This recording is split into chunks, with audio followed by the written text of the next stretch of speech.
네, 누구보다 쉽고 똑똑하게 알려드릴게요. 여기는 달달한 비급살롱입니다. 여러분 안녕하세요. 비급살롱의 진행을 맡은 박윤기입니다.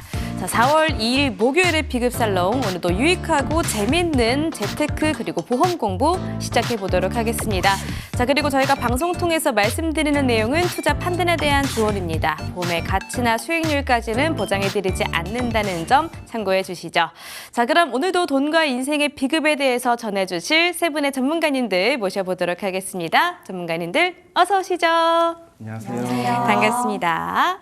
자, 그럼 오늘의 첫 번째 비급 주제 바로 공개해 보겠습니다.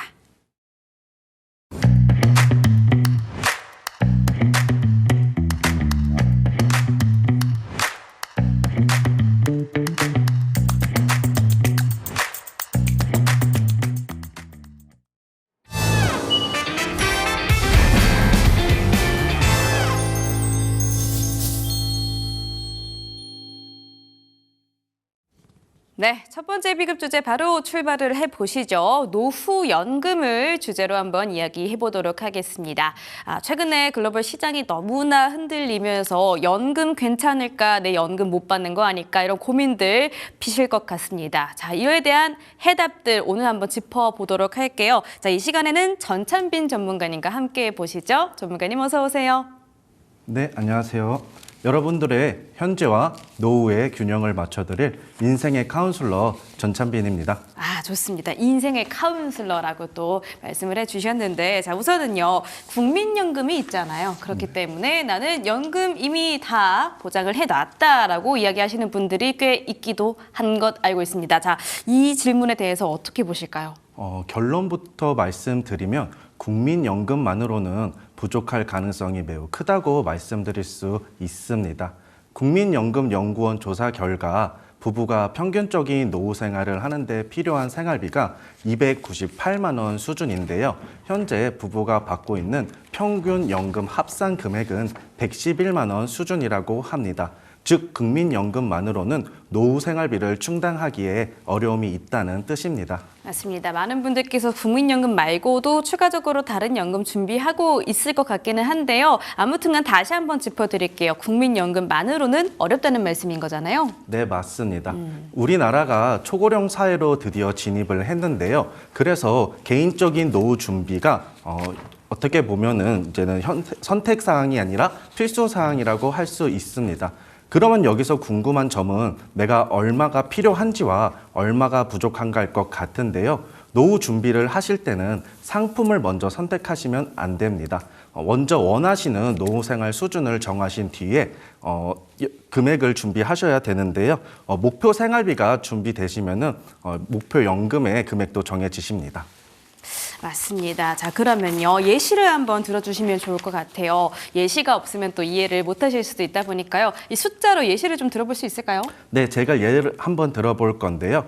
만약에 내가 노후에 월 300만 원의 노후 생활비가 필요하다고 했을 때 내가 받을 수 있는 연금이 70만 원이라면 230만 원이 내가 추가로 준비해야 되는 자금이 되는데요. 이 자금을 개인연금과 퇴직연금으로 준비하시는 것이 핵심입니다. 맞습니다. 월 70만 원 갖고는 택도 없죠. 사실 우리 연봉 이야기하면서 한 200~300은 있었으면 좋겠다 많이들 말씀하실 텐데 70만 원 부족하고요. 추가적으로 좀 채워줘야 될 것 같아요. 자, 그래도 우리 시청자분들께서는 국민연금이 70만 원인지 100만 원인지 이 부분부터 짚어주는 게 중요하겠네요. 네, 맞습니다. 그 방법이 어렵지 않은데요. 인터넷 검색창에 국민연금공단 홈페이지를 검색하신 후 접속하시면 메인 화면에 있는 예상 연금액 조회가 보이실 겁니다. 클릭해서 들어가신 후에 국민연금 로그인해서 원하시는 방법으로 본인 인증을 하시면 내가 현재 수령 가능한 연금액을 확인 가능하신데요. 거기에 퇴직연금을 더하셔서 내가 원하는 노후 생활비의 차이를 계산해보는 것, 그것이 노후 준비의 출발점이 되겠습니다. 맞습니다. 목표 생활비에서 예상 국민연금 금액을 빼고 그러면 얼마가 나오는지 이 부분이 내가 준비를 따로 해야 하는 부분이다. 이렇게 이해를 해보시면 될 것 같네요. 네, 맞습니다. 노후 준비는 단순한 감이 아니라 숫자와 구조로 보셔야 합니다. 맞습니다. 그러면 오늘 주제가 또 노후연금인데 노후 준비의 방법들 어떤 것들이 있을까요? 노후 준비 방법으로는 연금과 연금의 금융소득이 있는데요. 연금의 금융소득부터 설명드려 볼게요. 연금의 금융소득은 이렇게 생각하시는 분들이 있으세요. 나는 연금 말고 배당과 이자로 노후의 현금 흐름을 준비해야겠다라고 계신 분들이 있으신데 이 배당과 이자 같은 경우에는 연 2천만 원 밑으로는 15.4%의 세금이 발생할 수가 있고 연 2천만 원이 초과되시면 다른 소득과 합산돼서 종합소득세 부담이 발생하실 수 있습니다. 또 배당과 이자를 받으실 때 15.4%의 세금을 제외하시고 나시면 실수령액은 얼마 안 되실 수 있습니다. 맞습니다. 이 2천만 원이라는 숫자가 살짝 좀 애매한 것 같은데 물론 배당금 이자로 벌기에 좀 힘든 금액이라고 생각하실 수도 있겠지만 또 한편으로 생각해보면 충분히 또 도달 가능한 금액이기도 하거든요. 자, 세제 실수령액이 너무너무 중요해지겠네요. 네, 맞습니다. 그리고 연금의 금융소득에는 한 가지 더 중요한 사항이 있는데요. 바로 건강보험료입니다. 직장을 다니실 때에는 직장에서 월급 받으시면 자동으로 공제가 되기 때문에 부담감 느끼시거나 체감이 좀 덜 하실 텐데요. 은퇴 후에 지역 가입자로 전환되시면 대부분 본인이 부담하시는 경우가 생깁니다. 그때 금융소득이 연 1,000만 원을 초과하게 되시면 소득 전체가 건강보험료 산정 대상이 되기 때문에 배당과 이자를 많이 받으시면 세금뿐만 아니라 건강보험료도 같이 올라가실 수 있습니다. 최근 10년간 건보료율이 계속 상승하는 추세여서 이 부분을 좀 무겁게 말씀을 드리고 있고요. 또 자녀분의 건강보험료에 피부양자로 등록이 돼 있으신 분들은 연 2천만 원이 초과하시면은 그 자격도 상실하실 수 있기 때문에 그 부분은 주의가 필요하십니다. 맞습니다. 그러면 은퇴 후에 돈이 들어온다가 중요한 게 아니라 어떤 구조로 들어오느냐 이게 굉장히 중요한 포인트가 되겠네요. 네, 맞습니다. 같은 돈을 받더라도 과세되는 구조로 받느냐, 비과세되는 구조로 받느냐는 그 결과가 매우 달라질 수 있습니다. 결국 노후에는 단순히 돈을 모으시는 것이 아니라 세금과 건강보험료를 잘 신경 쓰셔가지고 현금 흐름을 만드시는 것이 중요합니다. 맞습니다. 세금뿐만이 아니라 건강보험료까지 줄이면 좀 굉장히 이득이 될 수 있을 것 같습니다. 자, 오늘 주제가 또 연금인데요. 그에 대한 해결 방법이 또 연금이 될 수 있을 것 같고요. 저희가 이제 연금 같은 경우에는 3층 구조로 구성이 되어 있는 것까지는 알고 있거든요. 한번 세부적으로 설명을 해주시죠. 네. 연금의 3층 구조를 제가 설명을 드릴 텐데요. 1층은 국민연금입니다. 국민연금은 국가가 운영하는 노후 대비 정책으로서 연금의 가장 기본이 되는 연금이고요. 2층은 퇴직연금입니다. 퇴직연금은 근로소득을 하시는 분들이 가입을 하시는데요. 회사나 근로자가 자산을 운용하시는 형태입니다. 하지만 자영업자나 프리랜서 같으신 분들은 이 2층에 공백이 생기실 수가 있습니다.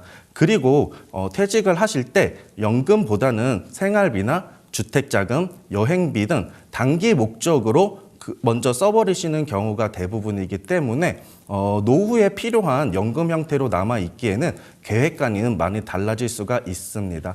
마지막 3층이 개인연금인데요. 개인연금은 선택사항입니다.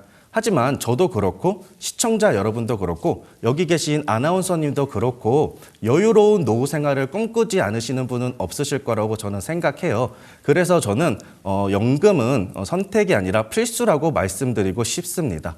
그리고 이 연금을 준비하실 때는 꼭 저희 같은 전문가와 상담하셔서 나의 자산 형태나 투자 성향 등을 알아보신 뒤 빈틈없는 연금의 3층 구조를 3층 구조를 만드시는 게 중요합니다. 맞습니다. 1층에 국민연금뿐만이 아니라 2층에 퇴직연금, 3층에 개인연금 잘 알아두셨으면 좋겠어요. 자, 그러면 연금의 소득은 세금을 좀 강조를 해주셨는데요. 연금 수령할 때 세금 나가죠, 전문가님. 네, 맞습니다. 연금을 준비하실 때도 세금을 잘 신경 쓰셔서 준비하셔야 되는데요. 연금하고 세금의 구조를 먼저 설명을 좀 드릴게요.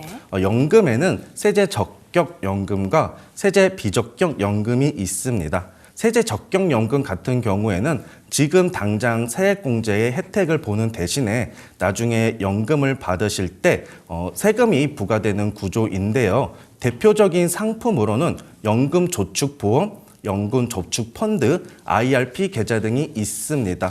아까 말씀드렸듯이 세제 적격연금은 납입 시에 세액공제 혜택이 있으신데요. 총 급여가 5,500만 원 이하이신 분들은 16.5%, 5,500만 원을 초과하시면 13.2%의 세금을 연 600만 원 한도로, IRP 계좌를 활용하신다면 연 900만 원 한도로 세액공제 혜택을 받으실 수 있습니다. 하지만 연금을 수령하실 때는 세금을 부과하셔야 하는데요. 연금액이 연 1,500만 원 이하는 각각 나이별로 5.5%, 4.4%, 3.3%의 세금이 부과되고 연금액이 연 1,500만 원을 초과하게 되신다면 16.5%의 분리과세 또는 종합과세를 선택하셔야 합니다. 그리고 또 중도 해지하실 때에도 기타 소득세 16.5%가 부과되시기 때문에 이 부분은 기억하고 계셔야 하고요. 그래서 연말정산에 절세가 꼭 필요하신 직장인 분들이나 고정소득이 있으신 분들이 유리합니다. 세제 적격과 반대되는 세제 비적격 연금은요, 지금 당장의 세액공제 혜택은 없습니다. 다만 내가 노후에 연금을 수령할 때에는 이자소득세를 전액 비과세 혜택을 보실 수 있습니다. 그래서 지금 당장의 절세보다는 나중에 노후에 세금 관리가 더 신경 쓰이시는 분들은 세제 비적격 연금이 더 유리할 수 있겠습니다. 다만 세제 비적격 연금도 중도 해지 시에는 15.4%의 이자소득세를 부담하실 수 있으니 이 부분은 꼭 기억하시길 바라겠습니다. 알겠습니다. 연령대별로 달라지는 것도 있고요. 자, 지금 세제 비적격 그리고 세제 적격 이 두 차이를 정말 잘 또 설명을 해주셨어요. 그러면요, 각각의 이 연금에 맞는 분들 어떤 분들이 계실까요? 네. 고정소득이 있고 연말정산 절세가 꼭 필요한 분들에게는 세제 적격연금이 유리합니다. 즉 당장 세금을 줄이는 효과가 중요하시면 연금 저축이나 IRP 계좌를 활용하시는 게 유리하시고요. 내가 아직 은퇴까지의 시간이 좀 남아 있으시거나 노후에 받는 연금을 길게 가져가면서 세금과 건강보험료 부분도 좀 유리하게 설계하고 싶으신 분들은 세제 비적격이 유리하실 수 있습니다. 지금 당장 세액공제보다 나중에 비과세 혜택이 더 커지실 수 있습니다. 맞습니다. 근데 여기서 또 궁금한 점이 생기실 수 있을 것 같아요. 비과세가 좋은 거는 우리가 다 알고는 있는데요. 모든 연금보험이 다 무조건적으로 비과세가 되는 건 아니라고 알고 있거든요. 어떤 차일까요? 네, 모든 연금이 자동으로 비과세 혜택을 받으실 수 있는 건 아닙니다. 비과세 혜택을 받으시기 위해서는 요건을 몇 가지 충족하셔야 되는데요. 처음이 유지 기간입니다. 10년 이상을 유지하셔야 비과세 혜택을 받으실 수 있는데요. 10년 미만 해지하게 되시면은 내가 납입한 원금과 해약환급금의 그 차익에 대해서 15.4%의 이자소득세가 부과될 수 있고요. 두 번째로는 납입 한도입니다. 내가 월 150만 원 이하, 일시 납을 내기 원하신다면 1억 원 이하를 납입하셔야 비과세 혜택을 받으실 수 있습니다. 이 부분도 납입을 한도 초과를 하시면 비과세 혜택에서 제외되시기 때문에 이 부분 유념하셔야 하고요. 마지막으로 더 큰 금액으로 준비하고 싶으시면 종신수령형 연금을 선택하시면 됩니다. 하지만 이 종신수령형 연금도 연금의 형태, 예를 들어서 중도 인출이나 해약환급금 등으로 받으신다면 그 비과세 요건이 상실되기 때문에 주의가 필요하겠습니다. 알겠습니다. 자, 비과세 충족하는 이 연금의 특징들 세 가지 짚어주셨어요. 유지기간, 납입한도, 그리고 수령 방식 이렇게 세 가지 기억해 보시면 될 것 같고요. 예외사항도 한번 참고해 보시기를 바랄게요. 자, 그러면 우리 시청자분들께서 가장 궁금해하시는 질문은 바로 숫자일 것 같습니다. 돈 이야기 굉장히 중요한데요. 자, 비과세 효과가 실제로 얼마나 차이가 나는지를 한번 비교를 해주시면 좋을 것 같아요. 네. 제가 간단한 비교 설명을 먼저 드리는 후에 현장에서 조금 권해드리는 상품으로 보여드릴 건데요. 만약에 월 150만 원씩 연금을 받는다고 가정하면은 1년에 받으시는 연금액이 1,500만 원을 초과하게 되십니다. 그러면 16.5%의 분리과세 또는 종합과세를 선택하셔야 하는데요. 만약에 연 16.5%의 분리과세를 선택하신다고 하신다면 1년의 세금은 297만 원, 20년이면 5,940만 원을 납부하셔야 합니다. 다만 반대로 되는 세제 비적격 연금은 이자 소득세가 없기 때문에 수익이 커질수록 비과세 효과가 더 크다고 말씀드릴 수 있습니다. 자료를 보시면은 월 30만 원씩 10년간 납부하시고 100세까지 연금을 받으신다고 하셨을 때 세제 적격 연금은 4,100만 원대, 세제 비적격 연금은 1억 800만 원대로 각각 114%와 300%로 총 2배 이상의 수령액 차이를 보여드리는데요. 제가 실제로 추천드리는 최저 보증 이율이 되는 세제 비적격 상품을 한번 보여드리겠습니다. 48세 소비자께서 월 30만 원씩 10년간 납부하시고 68세부터 100세까지 연금액을 수령한다고 하셨을 때 100세까지 총 받으실 수 있는 연금액은 1억 3,370만 원이 됩니다. 이 금액은 내가 납부한 원금 3,600만 원보다 370%나 높은 9,770만 원을 더 받으시는 건데 여기서 그냥 받으시는 것이 아니라 비과세 혜택을 보시면서 받으실 수 있습니다. 숫자 이야기 좋네요. 지금 말씀대로라면 9,770만 원, 거의 1억 원을 비과세 혜택을 받으면서 혜택을 좀 벌 수 있다라고 합니다. 그러니까 좀 정리를 해보자면 초반에는 세액 공제가 좋아 보여도 노후에 좀 시간의 힘을 빌린다면 비과세 힘이 점점 더 커질 수도 있다라는 이야기인 거네요. 네, 맞습니다. 지금 당장 세액 공제를 잘 준비하시기 위해서 받으실 수도 있지만 은퇴 후에 현금 흐름을 잘 가져가기 위하셔서 준비하실 수도 있습니다. 즉 어떤 게 무조건 더 좋다가 아니라 내가 지금 절세가 중요한 사람인지 아니면 나중에 받는 세후 연금액과 건강보험료 관리가 더 중요한 사람인지에 따라서 선택사항이 달라질 수 있습니다. 알겠습니다. 제대로 이해는 된 것 같아요. 자, 그러면은 실제로 말씀 주신 것들 잘 실천하고 있는 사례들이 있는지 좀 궁금하거든요. 간단한 예시를 먼저 드려보면요. 네. 저의 그 30대 주부님께서 연금을 한번 의뢰를 주신 적이 있으십니다. 근데 그분은 본인의 연금뿐만 아니라 본인의 자녀까지도 연금을 좀 걱정을 하셨는데요. 그래서 제가 준비해드린 사항이 2대 연금 플랜입니다. 일정한 기간이 되셨을 때 부모님께서 먼저 연금을 받으시다가 부모님이 임종하고 나신 후에는 그 금액 그대로 자녀분께 계승되는 형태의 연금인데요. 제가 이렇게 준비해 드렸을 때 본인과 자녀분까지 연금이 준비가 돼서 너무 만족하셨던 사례가 있습니다. 이 사례를 통해서 우리도 한번 참고를 해보시면 좋을 것 같아요. 이렇게 우리도 연금을 잘 준비를 해두면 된다라고 생각해 보시면 될 것 같습니다. 그러면 중요한 내용들만 한번 정리해 주실까요? 네. 오늘의 내용을 정리해 드리면 간단하게 3가지로 볼 수 있을 것 같은데요. 국민연금만으로는 부족할 수 있으시니 목표의 노후 생활비를 먼저 정하시는 게 중요하고요. 그 다음에는 국민연금과 퇴직연금으로 부족하신 부분을 개인연금으로 채우시길 바라겠습니다. 마지막으로 준비를 하실 때는 단순하게 수익률만 보지 마시고 세금과 건강보험료, 복리효과까지 함께 보셔야 되고요. 하나 더 말씀드리면은 전체 우리나라에서 노후가 잘 준비되어 있는 가구가 8.6%밖에 되지 않는다고 합니다. 이 말은 10명 중 9명은 아직까지도 노후 준비가 부족하다는 말인데요. 더 늦기 전에 전문가를 통해서 더 빨리, 더 체계적으로 준비하시길 바라겠습니다. 국민연금이 받쳐주고 퇴직연금이 보태주고 개인연금이 더해주는 이 3가지의 구조를 이해하신다면 노후 준비의 방향이 훨씬 명확해지실 겁니다. 맞습니다. 자, 그러면요. 제가 사실 최근에 한번 확인을 해봤는데 저도 좀 많이 부족하더라고요. 자, 저 같은 분들을 위해서 한 말씀 부탁드릴게요. 네. 노후 준비는 여유되면 하는 게 아니라 지금 당장 가능한 만큼 준비하시는 겁니다. 완벽하게 준비하려고 하지 마시고 오늘 배우신 내용처럼 내 연금액을 먼저 확인하시고 원하시는 노후 생활 수준을 정하신 뒤에 그 차이를 개인연금으로 채우시는 것. 그게 가장 현실적이고 가장 확실한 방법입니다. 알겠습니다. 자, 이렇게 첫 번째 비급 주제 노후 연금에 대해서 자세하게 잘 들어봤고요. 저희가 방송 통해서 소개해드리는 정보는 투자 판단에 대한 조언입니다. 보험의 가치나 수익률은 보장하지 않습니다. 자, 그럼 지금까지 들었던 내용들 화면 통해서 함께 정리해 보시죠.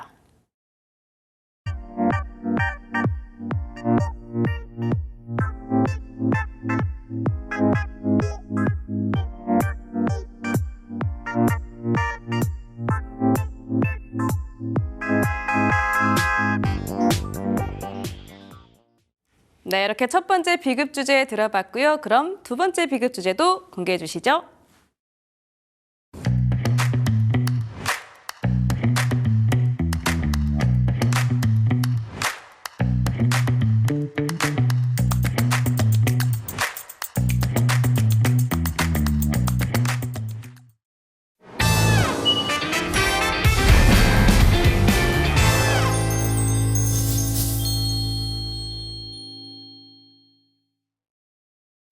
네, 두 번째 비급 주제도 출발을 해보시죠. 자, 간병보험입니다. 최근에 간병보험 원래는 이렇게까지 인기가 많진 않았는데 최근 들어서 진짜 관심도가 많이 올라가고 있다라고 해요.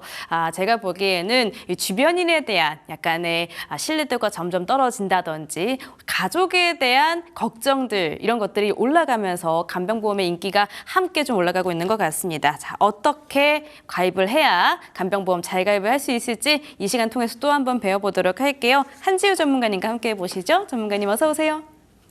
안녕하세요. 보험의 본질은 보험금 수령에 있습니다. 보험금 수령까지 설계하고 체크하는 한지우 전문가입니다. 보험금 수령은 한 가족의 한 사람의 삶을 지켜드리는 약속입니다. 언제나 시청자 여러분들의 삶을 지켜드리는 사람이 되고 싶습니다. 네, 저도 좀 지켜주시죠. 네. 자, 우리 고객님들의 보험금 수령까지 책임을 진다라고 말씀해 주셨는데요. 자, 간병보험도 보험금 수령까지 책임을 좀 져주시면 좋을 것 같아요. 자, 오늘 어떤 것부터 짚어볼까요? 네, 오늘 제가 소개해드릴 내용은 요즘 부모님들의 인기가 아주 뜨거운 간병인 보험입니다. 긴병에 효자 없다는 말 많이 들어보셨죠? 네, 이 말처럼 부모님들은 자녀에게 짐이 되지 않기 위해서 많이들 가입하고 계시고요. 자녀들은 부모님의 간병비를 걱정해서 많이들 가입하고 계셔서 이른바 효도보험이라고 합니다. 이처럼 간병인 보험이 중요하다는 사실들을 많이 알고 계시는데 또 반대로 간병인 보험을 왜 준비해야 하는지 모르시는 분들도 많더라고요. 그래서 오늘 시청자 여러분들을 위해서 간병인 보험을 준비해야 하는 이유를 크게 두 가지로 설명드리겠습니다. 알겠습니다. 방금 나온 이 사진 자료가 참 속상한 것 같아요. 장기 간병 탓에 가족이 좀 흔들린다. 어떤 말인지 알 것 같아요. 잘 준비를 해두시면 좋겠죠. 자, 그러면 왜 준비를 해둬야 하는지 하나씩 짚어보겠습니다. 첫 번째 이유 어떤 걸까요? 네, 첫 번째로 간병은 길게 갑니다. 병원비는 끝이 있죠. 수술하고 치료하다 보면 어느 순간 종결의 시점이 옵니다. 그런데 간병은 다른 문제를 가지고 있습니다. 하루 이틀 쓰고 끝나는 것이 아니라 몇 달, 몇 년 동안 지속해서 빠져나가는 돈으로 하루 10만 원만 책정하시더라도 한 달이면 300만 원, 1년이면 3,600만 원이 됩니다. 여기서 중요한 건 돈이 아니라 지속성의 문제를 갖고 있기 때문인데요. 한 번 내고 끝나는 것이 아니라 매달 끊임없이 숨쉬듯이 빠져나가는 돈으로 이처럼 간병이라는 문제는 아끼고 줄여서 해결할 수 있는 문제가 아니라는 겁니다. 네, 아껴지지가 않아서 그런 것 같아요. 자, 그러면 간병비가 사실 고정이 되어 있지 않고요. 물가 상승률, 인건비가 상승함에 따라서 함께 상승을 할 거잖아요. 이 간병비의 상승 속도가 얼마나 가파른지 한번 짚어주시죠. 네, 지금 보시는 자료가 굉장히 중요한 포인트입니다. 간병비 상승률을 보시면 최근에는 무려 11.4%나 상승했고 같은 기간 소비자 물가는 3%대입니다. 이 통계 자료가 의미하는 바는 간병비는 일반 물가보다 3배 이상 빠르게 증가하고 있다는 건데요. 지금도 비싸다의 문제가 아니라 앞으로 더 감당이 어려운 구조의 문제를 갖고 있다고 보실 수 있습니다. 네, 지금도 비싸기는 해요. 이것도 맞는 말인데 앞으로는 더 비싸진다. 그러니까 지금이 더 저렴하고 가장 싼 가격일 수 있다라는 거겠죠. 굉장히 좀 무서운 사실인 것 같고요. 자, 두 번째 이유는 어떤 걸까요? 네, 두 번째, 간병은 가족의 삶을 함께 무너뜨립니다. 실제 조사 결과 간병 때문에 직장을 그만둘 의향이 46.8%의 비중을 차지하고 있고 학업에 영향을 끼치는 경우가 35.7%입니다. 이게 무슨 의미냐 하면 아픈 사람 한 명으로 인해 가족 구성원 중 한 명의 인생도 함께 멈춘다라는 겁니다. 소득은 끊기고 경력은 단절되고 가정 자체가 흔들리기 시작합니다. 그래서 간병은 누가 돌보느냐의 문제가 아니라 누가 대신 먼저 무너지느냐의 문제를 가지고 있다고 볼 수 있습니다. 간병이라는 문제를 가족 구성원끼리 감당하기에는 큰 리스크라고 할 수 있습니다. 맞습니다. 아까 제가 물가 상승률 말씀드렸는데 물가 상승률 앞으로 점점 더 가팔라질 것 같죠. 인플레이션 우려 상당하고요. 자, 근데 간병비 상승률은 여기에 또 3배라고 제가 알고 있는데 이 어마어마한 수치인 것 같습니다. 비용적인 부분이 진짜 많이 걱정될 수 있을 것 같아요. 네, 많이들 걱정하시는 부분이 바로 비용적인 부분인데요. 현재 기준으로 간병인을 하루 고용하면 평균 비용이 12만 원에서 15만 원 정도로 통계청 자료에 따르면 2020년 5월 기준 하루 간병인 고용비는 13만 7천 원대라고 나와 있습니다. 하루 간병비를 15만 원으로만 책정해도 한 달이면 450만 원이라는 겁니다. 하지만 여기서 더 무서운 건 앞으로의 상승폭이라는 겁니다. 불과 5년 전인 2020년과 비교했을 때 3만 원 이상 꾸준히 증가하고 있고 매년 1만 원씩 꾸준히 상승하고 있다고 보시면 됩니다. 인구수는 줄고 간병인의 수요는 폭발하다 보니 간병비는 앞으로도 훨씬 가파르게 상승할 것으로 예상되고 머지않아 한 달 간병비 600만 원의 시대가 열릴 가능성도 있습니다. 600만 원 한 달에 벌기도 힘든데 간병비로 600만 원 다 나가면 정말 쓸 돈은 하나도 안 남아 있을 것 같아요. 그러면 전문가님 실손보험 이야기를 살짝 해보도록 할게요. 여기 안에서는 얼마나 보장받을 수 있을까요? 네, 바로 이러한 생각이 가장 위험한 사각지대를 만들고 있습니다. 실손 의료비는 직접적인 의료 행위에 대해서만 보상하고 있습니다. 의사가 처방한 검사, 수술, 약값은 실손 의료비에서 보상해 주지만 침대 옆에서 나를 씻겨주고 세워주는 돌봄 서비스, 즉 간병비는 현재 실손보험에서 보상하고 있지 않습니다. 병원비는 실손 의료비가 막아주더라도 하루에 매일 꼬박꼬박 나가는 15만 원이라는 간병비는 오로지 내 돈으로 다 감당해야 한다는 뜻인데요. 병원비보다 무서운 게 간병비라는 말이 여기서 나오는 겁니다. 맞습니다. 그래서 간병보험 준비해 보시면 될 것 같고요. 자, 크게 두 가지로 나뉘어 있는 거를 알고 있습니다. 지원일당, 사용일당 이 두 가지 차이 한번 설명해 주시죠. 네, 그래서 오늘 저희가 실제로 판매하고 있는 두 가지의 간병인 보험을 말씀드리려고 합니다. 지금 보시는 것처럼 간병보험은 크게 두 가지로 나뉘는데요. 먼저 왼쪽 간병인 지원 일당입니다. 이 상품의 가장 큰 장점은 내가 사람을 직접 구할 필요가 없고 간병인을 보험사가 파견해주고 비용도 보험사가 부담합니다. 즉 편의성이 좋고 인력 확보에 걱정이 없고 또 신뢰도가 우수한 간병인을 고용할 수 있습니다. 다만 단점은 현재 간병 지원 일당은 갱신형이라 보험료가 오를 수 있다는 점이 단점으로 꼽을 수 있고요. 또 오른쪽 간병인 사용 일당입니다. 이 상품의 구조는 간병인 지원 일당과는 또 완전히 다른 구조를 가지고 있습니다. 내가 원하는 사람을 직접 고를 수 있고 가족이 간병해도 되고 아는 사람을 고용할 수도 있습니다. 비갱신형 가입이 가능하고 보험료가 고정되는 안정감이 있는데요. 현재 보장 금액이 15만 원에서 20만 원 정도로 이 금액이 10년 뒤에도 똑같은 가치를 지닐 수 있는 문제점은 갖고 있습니다. 또 간병보험이라는 것 자체가 혼자 판단하기에는 구조가 복잡한 만큼 반드시 전문가를 통해서 내 상황에 맞는 간병 플랜을 점검해 보시기를 추천드립니다. 알겠습니다. 자, 근데 너무 쟁쟁하게 또 이 간병 일당, 지원 일당, 사용 일당 두 개가 있다 보니까요. 어떤 기준을 잡고 가입을 해야 하는지 좀 궁금하신 분들도 계실 것 같아요. 기준점이 있을까요?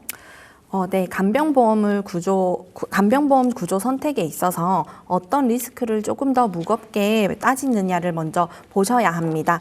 우선 사용 일당은 보험금을 직접 내가 받는 방식으로 보험료가 오르지 않는 비갱신형이 가능하다는 점에서 가장 큰 매력이 있는데요. 그런데 여기서 우리가 한 가지 더 고민해 볼 점은 바로 인플레이션, 물가 상승률에 대비해야 한다는 점인데요. 당장의 보험료를 고정하는 것도 좋지만 정작 간병이 필요한 10년, 20년 뒤에도 보장이 충분한지에 대해서는 좀 의문점이 있습니다. 그리고 또 지원일당이라는 보험은 갱신형이라는 특징이 있지만 인건비가 아무리 올라도 보험사가 간병인을 파견해야 할 의무를 지니고 있기 때문에 미래의 비용 리스크를 차단하는 측면에서는 조금 더 전략적인 카드가 될 수 있습니다. 물론 선택은 시청자 여러분들의 몫입니다. 고정된 보험료로 자율성을 챙길 것인가 아니면 미래 인건비를 부담을 없애고 인력을 확보할 것인가 이 두 가치의 무게를 충분히 비교해 보시면 좋을 것 같습니다. 맞아요. 사실 둘 다 좋은 보험이기 때문에 본인 상황에 맞춰서 선택을 해보시면 될 것 같습니다. 사실 지원일당, 사용일당 말고도 간호간병 통합 서비스라고 해서 이 서비스도 상당히 좀 많이 받고 있더라고요. 이건 어떤 걸까요? 네, 맞습니다. 종합병원 이상급의 병원의 경우 간병이 필요한 환자를 위해서 간호간병 통합 서비스를 운영하고 있는데요. 쉽게 말해서 보호자나 개인 간병인 없이 병원에서 전문 간호 인력이 환자를 24시간 케어해주는 시스템입니다. 24시간 전문 간호 인력이 상시 관리해서 돌봄에 공백이 없고 건강보험이 적용되기 때문에 개인 간병인을 쓰시는 것보다 비용적인 부담이 훨씬 줄어듭니다. 전문적인 간호와 간병이 동시에 이루어지다 보니까 환자의 회복 속도도 빨라지고 가족이 병원에서 상주해도 되지 않기 때문에 일상생활의 부담이 크게 줄어들 수 있습니다. 이처럼 가족이 간병하는 시대에서 병원이 공동 간병을 개입하는 문화가 자리 잡고 있다고 보시면 되는데요. 간병인 보험을 준비하신다면 기본적으로 지원일당이나 사용일당 같은 보험을 준비하시면서 부가적으로 간호간병 서비스라는 특약을 함께 가입하시기를 추천드립니다. 네, 중복적으로 보장을 받을 수 있는 시스템인 거죠. 알겠습니다. 자, 그럼 간호간병 통합 서비스 외에도 요양병원을 또 많이 이용하시게 되는데요. 이곳 안에서도 보장받을 수가 있을까요? 네, 맞습니다. 이 질문을 제가 현장에서 굉장히 많이 받는 질문인데요. 결론부터 말씀드리면 가능은 합니다. 그런데 조건이 있습니다. 지금 보시는 것처럼 일반 병원 사용일당보다 하루 보장하는 한도는 작지만 요양병원도 간병인 사용일당이 보장되는 상품이 있습니다. 우선 내가 가입하신 상품이 요양병원이 보장되시는지 또 가입하실 상품이 요양병원이 보장되는 상품이신지는 약관을 먼저 확인해 봐 주셔야 하고요. 또 실제 간병인을 고용한 영수증이 필요합니다. 한도는 작지만 최대로 보장해주는 일수가 365일까지로 장기 입원 시에는 큰 도움을 받으실 수 있습니다. 자, 전문가님 근데 이런 간병 이슈는 사실은 연세가 좀 있으신 분들만의 이야기다라고 생각하기가 굉장히 쉬울 것 같은데요. 우리 젊은 분들도 이런 고민들, 이런 준비들 꼭 해봐야 할 필요가 있을까요? 네, 정말 중요한 부분 잘 짚어주셨는데요. 지금 보시는 내용이 굉장히 중요합니다. 먼저 30, 40대는 간병보험 가입이 간병보험을 준비하시기에 가장 좋은 마지막 타이밍이라고 할 수 있습니다. 왜냐하면 나이가 올라갈수록 보험료는 계속 증가하게 되고 병력에 따라서 가입 거절의 사유도 늘어나기 때문인데요. 30, 40대는 아플 때는 가입이 거절될 수 있고 또 가입할 수 있을 때는 필요성을 못 느끼신다는 게 가장 큰 문제입니다. 여기서 핵심은 30, 40대는 부모와 나 더블 리스크가 시작되는 구간입니다. 부모의 간병이 시작되는 시기이고 자녀분들은 질병이 생기기 시작하는 나이의 구간입니다. 간병보험을 준비하느냐 안 하느냐가 앞으로의 삶의 방향을 완전히 바꾸실 수 있습니다. 지금의 작은 준비가 내 소중한 커리어를 지키고 우리 부모님의 소중한 노후 자산을 지키는 가성비 최고의 투자라고 할 수 있습니다. 가성비 최고의 투자라고 말씀을 해주시니까 또 굉장히 혹하는 것 같아요. 그러면 좀 안 좋은 사례를 한번 들어볼까요? 간병이 시작되면 가족이 좀 어떤 상황까지 가게 되나요? 네, 간병이 시작되면 단순히 아픈 문제에선 끝나지 않습니다. 첫 번째는 가족의 일상과 존엄이 무너진다는 건데요. 사랑하는 가족인데도 점점 부담으로 느껴지기 시작하고 서로의 자존감과 관계까지 흔들리게 됩니다. 두 번째는 경제적 파탄입니다. 평생 모아온 자산이 간병비로 순식간에 무너진 건 시간 문제입니다. 마지막으로는 가장 마음이 아픈 심리적 붕괴입니다. 처음엔 효심으로 시작하지만 지치고 힘들어지고 여기서 돈 문제까지 겹치게 되면 사랑이 원망으로 바뀌고 가족 간의 상처가 남게 됩니다. 중요한 건 요즘 유병자도 가입 가능한 상품이 있어서 건강 상태에서 맞춰 준비할 수 있는 길은 열려 있습니다. 알겠습니다. 자, 이렇게 간병보험에 대해서 알찬 내용들 정리해 주셨죠. 자, 그러면 내용 한 3가지로 요약해 줄 수 있을까요? 네. 3가지로 정리를 하자면 첫 번째, 간병은 길게 갑니다. 간병보험 이제는 선택이 아닌 생존의 문제입니다. 둘째, 간병은 가족의 삶을 무너뜨리는 간병 지옥의 길입니다. 내 상황에 맞는 정교한 설계와 선택이 필요합니다. 그리고 마지막 셋째로는 나이 불문, 가족의 일상과 존엄을 지키는 가장 확실한 투자입니다. 위 3가지를 꼭 기억하시고 가족 간의 사랑이 넘치는 행복한 미래를 전문가와 함께 준비하시면 가장 좋을 것 같습니다. 네, 알겠습니다. 자, 그러면요. 우리 전문가님께서 혹시 간병보험과 관련해서 기억에 좀 남는 사례들이 있을지 궁금합니다. 혹시 하나 얘기해 주실 수 있나요? 네, 저희 이제 지인분인데요. 70대 어머님이 낙상 사고로 인해서 고관절이 골절되셔서 수술을 받으시고 한 2-3달 정도, 최소 2-3달 정도 혼자 화장실도 못 가시고 이동이 굉장히 불편하셨는데 단기로 3개월 정도 보시는 거지만 제가 간병인 지원 일당을 추천드려서 가입을 하셨었는데요.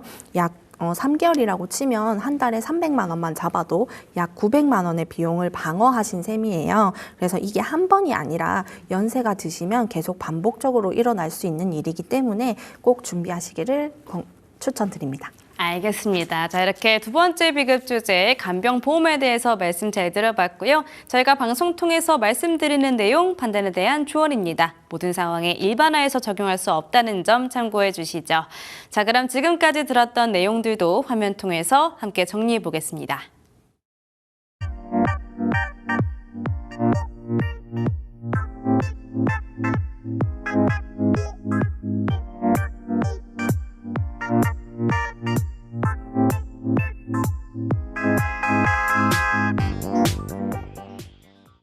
네, 간병보험 이야기도 들어봤습니다. 그럼 오늘의 마지막 비급 주제도 공개해 주시죠.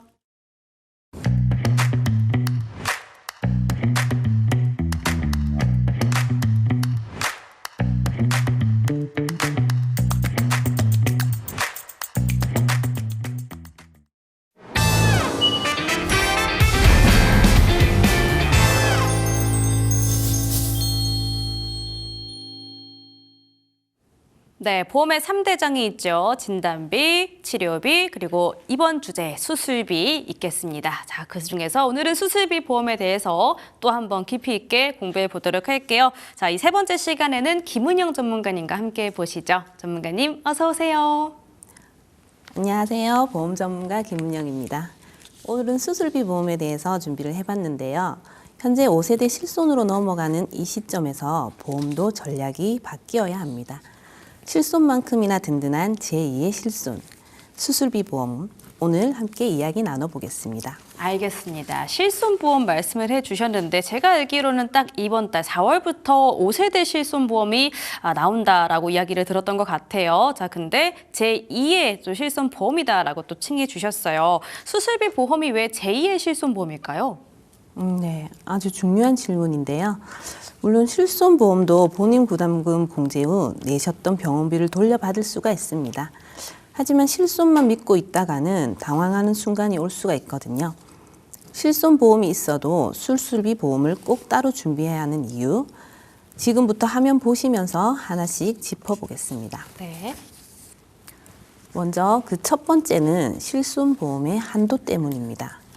실손보험의 보장 조건을 살펴보면 통원을 했을 때는 1일 한도 20에서 25만 원, 입원을 했을 때는 5천만 원입니다.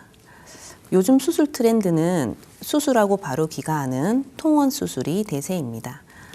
실제 통원 수술비로 100만 원이 나왔다고 봤을 때 통원 한도인 20만 원을 제외한 나머지 비용 80만 원은 내 주머니에서 나갈 수밖에 없는 구조입니다. 이 실손 보장의 구멍, 하루 한도 없는 수술비 보험으로 완벽하게 보완할 수 있습니다. 두 번째는 실손보험의 본인 부담금입니다. 4세대 실손보험 기준으로 본인 부담금 급여는 20%, 비급여는 30%입니다. 저렴한 수술을 했을 때는 상대적으로 부담이 적지만 고액 수술을 했을 때는 본인 부담금이 부담이 될 수밖에 없습니다. 하지만 수술비 보험은 급여, 비급여 상관없이 내가 낸 병원비가 얼마가 됐던 간에 정해진 금액으로 지급되기 때문에 이러한 단점을 보완할 수가 있습니다. 세 번째는 실손의 갱신입니다. 일정한 주기마다 보험료가 계속 올라서 실손보험은 평생 유지하기가 힘들다고 할 수가 있습니다. 반대로 수술비 보험은 보험료 상승 없이 정해진 기간만 납입하면 만기까지 보장하는 비갱신형이라 실제 실손보험의 갱신이 부담되어 해지를 하더라도 수술비 보험으로 보완하실 수가 있습니다. 이러한 실손보험의 단점들을 보완하기 위해 이미 실손이 있더라도 수술비 보험을 꼭 별도로 준비하셔야 합니다. 우리 실손보험의 단점들을 상쇄할 수 있는 특약이 또 수술비 보험이 될 수 있겠네요. 전문가님, 통계를 좀 보면은 우리나라에서 수술 건수가 좀 늘어나고 있다라는 이야기가 있다고 하더라고요. 실제로 현장에서 수술비 부담은 어느 정도나 될까요?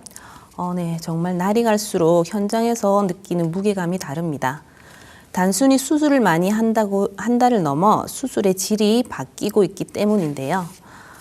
화면에 연도별 데이터를 보시면 예전부터 자주 받아오던 인공관절 수술이라든지 다빈치 로봇 수술, 용종 제거 수술 같이 다빈도 수술 건수도 늘어나고 진료비도 함께 오르면서 수술비 보험의 필요성이 증대되고 있습니다.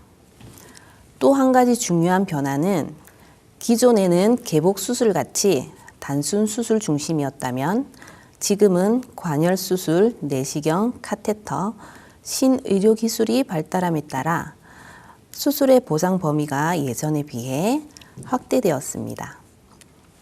수술의 형태는 계속 바뀌고 있고 그에 따라 필요한 보장 구조도 함께 바뀌어야 한다는 의미입니다.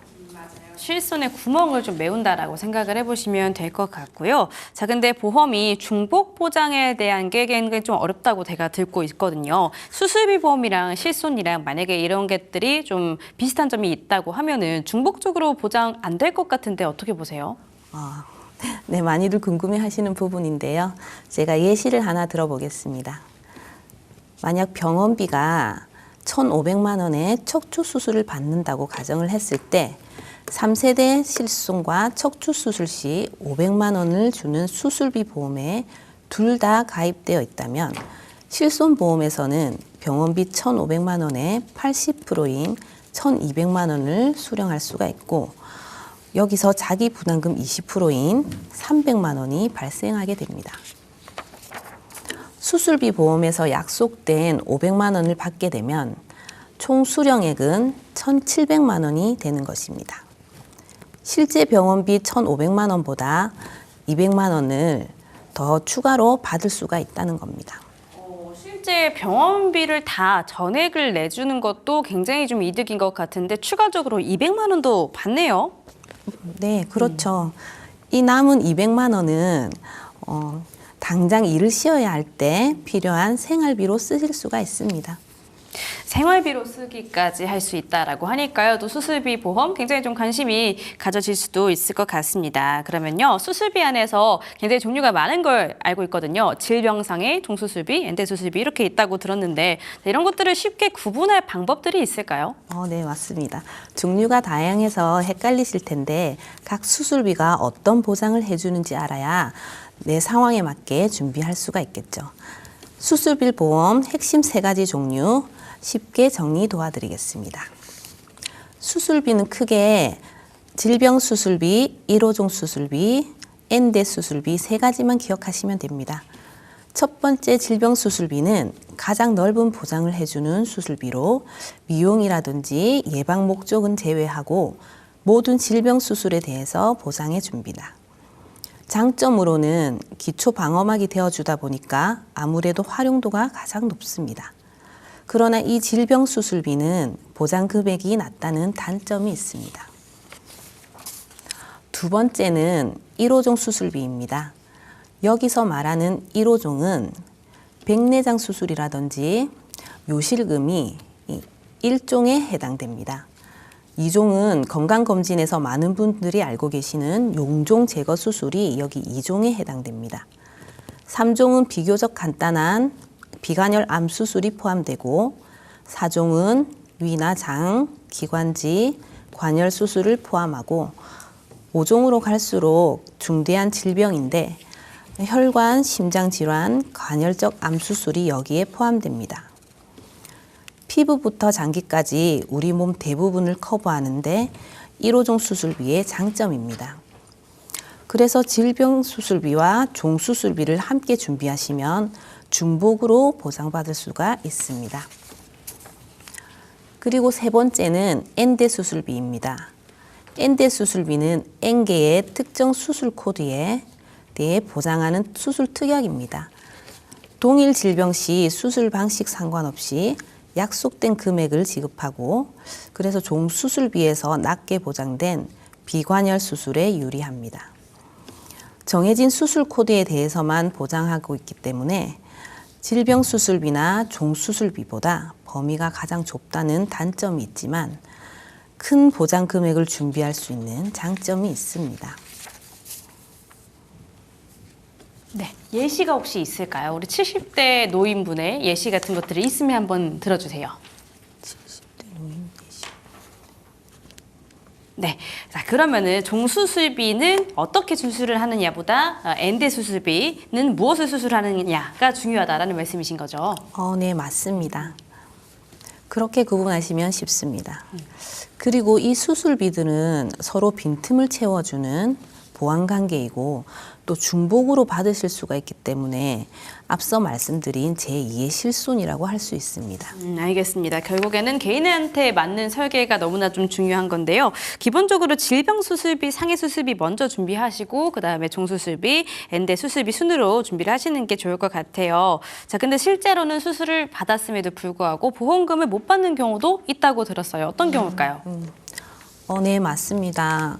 보험은 단순히 수술을 했다는 사실만으로 보험금이 지급되지가 않습니다. 보험금 지급은 내가 가입할 때 선택한 특약과 보험 약관을 기준으로 판단이 되는데요. 이때 가장 중요한 기준이 바로 질병 코드와 수술 코드입니다. 그래서 같은 수술을 받아도 코드가 다르면 보장을 못 받는 경우가 생길 수 있습니다. 결국 중요한 건 단순히 수술비 특약이 아니라 내가 가입한 보장이 어떤 질병과 어떤 수술까지 인정해 주는지 그 범위가 어떻게 설계되어 있는지를 확인하는 것이 훨씬 더 중요하다고 볼 수 있습니다. 네, 자 그러면 혹시 주위에 수술비를 못 받은 경우들도 분명히 있었을 것 같아요. 경험하신 사례가 있을까요? 네, 저도 현장에서 일을 하다 보니까 수술비 못 받는 사례를 종종 접할 때가 있는데요. 얼마 전 아시는 분이 위용종 절제술을 받았는데 진료 확인서를 확인해 보니 위염이라고 나와 있어서 위용종이라는 수술비 보장을 받지 못했습니다. 이때는 질병 코드가 아닌 수술 코드가 있는 수술 확인서가 필요합니다. 이처럼 보험사 약관에 명시된 코드가 아니면 보장 대상이 아닐 수가 있습니다. 또 최근 티눈 치료로 보험금을 받은 사례를 뉴스를 통해 보셨을 텐데요. 실제로 티눈 치료 방법으로 냉동 치료, 레이저 치료, 단순 제거 시술 등을 수술이 아닌 처치로 인정돼서 보험금이 지급이 되지가 않습니다. 같은 티눈 치료를 받더라도 어떤 분은 보험금을 받고 어떤 분은 보험금을 받지 못하는 상황이 발생합니다. 이로 인해서 금융감독원에도 관련 민원이 지속적으로 접수되고 있다고 합니다. 따라서 정당한 권리를 보장받기 위해서는 청구 전에 반드시 전문가와 함께 꼼꼼한 코드를 분석해보고 확실하게 청구하시기를 당부드립니다. 네, 좋습니다. 수술비 보장 사례도 참고를 해보시고요. 자, 꼼꼼하게 코드 분석 그리고 확실하게 청구하는 것 잊지 않으셨으면 좋겠습니다. 자, 그러면 수술비 보험 안에 갱신형, 비갱신형 역시나 있을 텐데 어떤 기준으로 선택하는 게 좋을까요?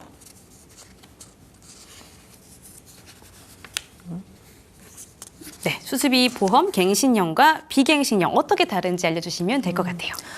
네, 이 부분이 가장 궁금하실 것 같은데요. 수술비 보험 갱신형과 비갱신형 어떻게 다른지 쉽게 설명해 드리겠습니다. 먼저 갱신형은 실속 강화형입니다. 실손처럼 매년 오르지 않고 저렴한 초기 비용으로 수술비를 준비할 수 있습니다. 그리고 비갱신형은 평생 안심형으로 일정 기간만 납입하면 수술비 고민 없이 평생 보장받을 수 있습니다.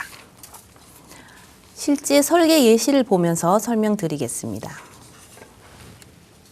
40세 여성 기준 갱신형과 비갱신형을 준비한다고 했을 때 보장 내용 조건 동일하다는 전제하에 갱신형은 34,000원대, 비갱신형은 61,000원대입니다. 갱신형의 장점은 앞서 말씀드린 대로 실속 강화형입니다. 초기 비용이 저렴한 장점이 있고 수술 확률이 높은 시기에 집중 보장받을 수도 있습니다. 자녀 교육비 등 지출이 많은 시기 또는 고정 지출이 부담되시는 분들에게 유리합니다.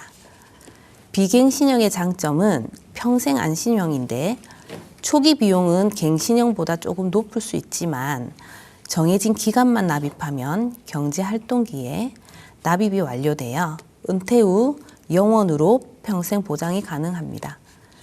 보험료 인상 걱정 없이 보험료 인상이 걱정이 없고 연령대가 낮을수록 비갱신형이 유리합니다.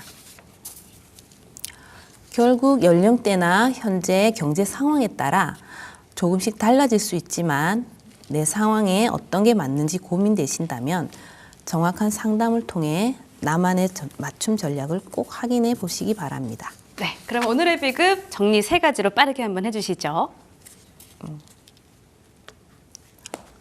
네, 오늘 제2의 실손이라는 수술비 보험 한번 정리해 주시죠. 정리할까요? 실손은 기본, 수술비는 전략입니다. 3단계만 기억하시면 되는데 1단계 보완하십시오. 통원 한도와 자기 부담금이 없는 수술비로 실손의 빈틈을 보완하십시오. 2단계 체계화하십시오. 정액 수술비, 종수술비, N대 수술비 구조를 완성하십시오. 3단계 확장하십시오. 비갱신형과 갱신형 중 선택하여 제2의 실손인 수술비 보험으로 확정하십시오. 네, 알겠습니다. 자, 이렇게 저희가 방송 통해서 말씀드리는 내용, 투자 판단에 대한 조언이라는 점 다시 한번 알려드리면서 지금 들었던 내용도 정리해 보겠습니다.